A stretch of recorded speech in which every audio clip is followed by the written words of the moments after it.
You're listening to Skeptoid. I'm Brian Dunning from Skeptoid.com. The Monster of Glamis. Today we have a good old-fashioned ghost story, and it even comes from a famous dark old castle in England. Glamis Castle, spelled Glamis but pronounced Glamis, is the ancestral home of the Earls of Strathmore, and has been since 1372, when King Robert II of Scotland gave it to Sir John Lyon. His descendants eventually acquired the title Earl of Strathmore and Kinghorn, and a lion of that title has ruled the castle ever since.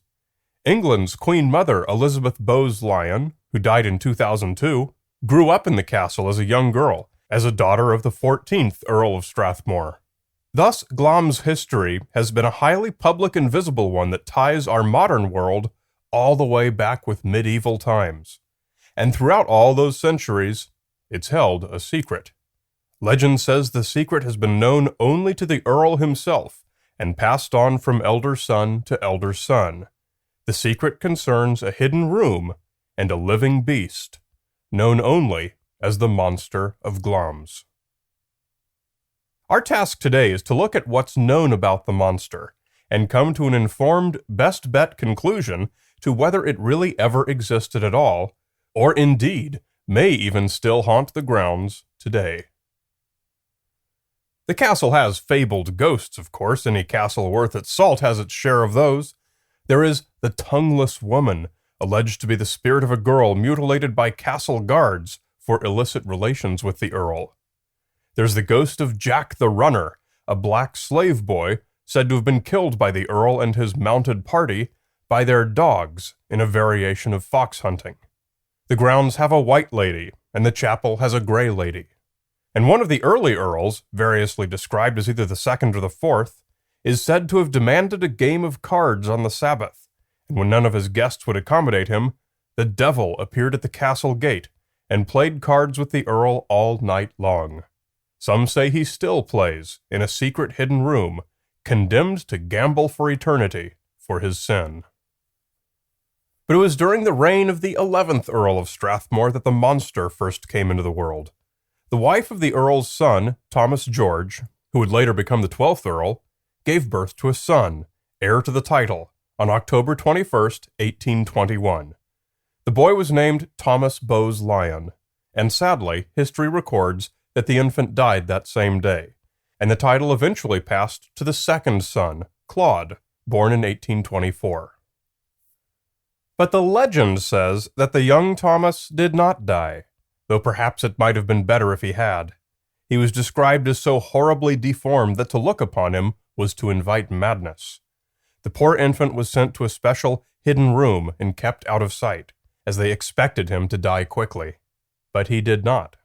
The monster lived and grew to manhood, fed by a single trusted servant through a grate in his door. He was said to be fat and round like an egg, with no neck and only small, nearly useless arms and legs. The author James Wentworth Day first made this description public in his 1967 book, The Queen Mother's Family Story. His unnamed source, whom some researchers believe to be the Queen Mother herself, gave the following description. His chest an enormous barrel, hairy as a doormat, his head ran straight into his shoulders, and his arms and legs were toy-like. The tale goes on to say that on moonless nights the same trusted servant would walk the monster along the castle's battlements, and that section is still to this day called the Mad Earl's Walk. What did lumber along the ramparts late at night, bellowing its mournful regrets, and scaring the flimsier ghosts back to their effigies? Another story from Wentworth Day's book is that sometime in the 1870s, a stonemason engaged in remodeling encountered something that frightened him and perhaps even discovered the hidden room. The castle was equipped with a telegraph, and the Earl was summoned back from Edinburgh. He questioned the stonemason, then paid him a large sum to move to Australia. Legend has it that the secret of the monster is passed from father to son, earl to earl. In 1904, the 13th Earl is said to have told an inquiring friend, "If you could only know the nature of the terrible secret, you would go down on your knees and thank God that it were not yours." His wife badgered the estate's mid-19th century factor, Andrew Ralston, to reveal the secret to her. And he said, "It is fortunate that you do not know, and can never know it, for if you did know, you would not be a happy woman." When his son, the 14th Earl, was asked about the secret by his daughter, the Lady Granville and the elder sister of the Queen Mother, he said, "You cannot be told, for no woman can know the secret of Glamis Castle." Years later, she reported, "We were never allowed to talk about it when we were children. My father and grandfather refused absolutely to discuss it." Now, there's one thing that should raise a big red flag for you when you hear talk of a family secret. Real secrets are secret, and you wouldn't be hearing about them on a podcast if they were so. On the transcript page for this episode on the website, you'll find a list of references discussing this so-called secret. So clearly, if there was a secret, there were always at least a handful of people who knew it, trusted servants and factors at least, and it sounds like just about everyone else knew about it. At least enough of them to furnish James Wentworth Day with enough material for his book. But Wentworth Day's account is suspect on at least one level. According to the Queen Mother, he says, her own grandfather had insisted that the family secret not be given to him, and so it never was. So it's hardly likely that he could have then passed it down to his son, her father. How then could she have learned of the monster? And why do we have accounts of both her father and grandfather issuing warnings about the secret? It's a question we could chew on, but it may not be necessary to do so when we look closer at our source. James Wentworth Day wrote over 40 books on various subjects, but one of his favorite genres was, you guessed it, ghost stories. His bibliography includes such works as Here Are Ghosts and Witches from 1954, A Ghost Hunter's Game Book from 1958, and In Search of Ghosts from 1969. He was not so much an historian as he was a weaver of illustrious tales. Nearly all the accounts you'll read of the Monster of Glamis reference Wentworth Day's 1967 book. That's not to say that he invented the stories at all. I'm merely suggesting that he compiled and codified the history of the monster, the hidden room, and the accompanying family secret into the version we have today. It turns out that for each of these story elements, Glamis Castle's earlier history provides a more concrete precedent, and one that is, conveniently, out of reach for researchers. Glamis Castle has, since its earliest days, had a tale of a hidden room with a gory secret. In 1486, the second Lord Glamis offered sanctuary to a fleeing band from a rival clan called the Ogilvies, but he betrayed them. They were led to a room, the door was locked and barricaded, and it was over a month before anyone ventured to look inside. Only one Ogilvy was still alive, having survived by eating the starved corpses of his companions. He was killed, and the room was permanently bricked up and sealed, to conceal the crime of having betrayed a promise of sanctuary. Though no known proof exists of this crime, it is consistent with the actual history of the day. And so Glamis Castle acquired a family secret, and a secret room that remains hidden. The purpose of passing the secret from father to son might well be to ensure that the room is never opened. In 1882, the New York Times published an account, many times retold and altered, of a party of guests who heard about the secret room and hung fabric from every interior window they could find. When they looked outside, a few windows had been missed, usually described as two adjacent windows in the central square tower. Many versions of this story exist, and in a castle as expansive as Glamis, secret or inaccessible rooms should surprise no one.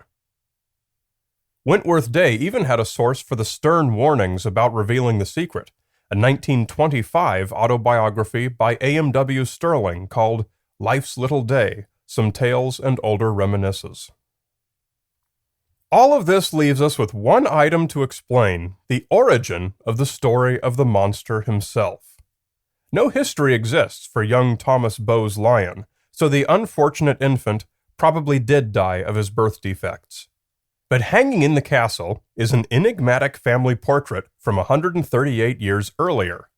It depicts the third Earl of Strathmore with his 3 sons. The Earl had 5 children, but this portrait includes only the male members of the family. The Earl himself is seated in the portrait. To his right stands his son and future Earl, John. And to his left are 2 boys, one perhaps a young teen and the other a small boy. 2 dogs stand with them, and watching over is an angel winging about in the sky. Glamis Castle identifies the portrait as having been painted in 1683 by the artist Jacob de Wet. In fact, we even have a diary entry noting the payment for, quote, 2 great pieces for my lord and his 3 sons. We also have a contract from 1688 for de Wet to create a number of other artworks for the castle, so the portrait's provenance is well established. But there is still a problem concerning the number of boys in the portrait. The Earl's 2 younger sons, Charles and Patrick, were not even born until 1692 and 1695, respectively, 9 and 12 years after their portrait was painted, and Charles, the middle son, is recorded as having died in childbirth. This has fueled rampant speculation that Charles did not actually die, but was horribly deformed, yet politely cleaned up by the artist. The painting is almost certainly the original source of the rumor of the monster, but could it also be evidence that he was real? Well, it certainly could be, but there's a much more rational explanation. It was common in past centuries, when a family picture was an expensive and time-consuming project, to depict babies and young children as older. We know for a fact that de Wet referenced 3 sons, when only one had been born. At the time of the portrait's commission, the Earl and his wife may well have planned for more sons, and so chose to add 2 children to the picture. Both were eventually born, but one sadly died, and is now remembered only by the strapping teenage image of the young man he may have become. Much of Glamis Castle is now open to the public and is easy to see, but much of its history has been lost to centuries of inter-clan squabbles, bureaucracy, remodeling, and the gradual merging of fact and fiction. Plenty of evidence exists of the circumstances in which the Monster of Glamis might have lived out his tormented years, but of that he ever actually had them at all, we have mere legend. The pitiable dear beast now resides with the White Lady only in the twilight land of legend. We may get more answers one day when archaeology tells all of Castle Glamis' secrets. Perhaps a few poor unfortunates can be buried on that day and help us all rest a little easier.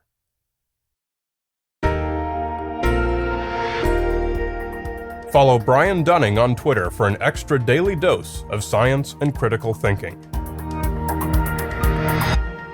You're listening to Skeptoid, a listener-supported program. I'm Brian Dunning from Skeptoid.com.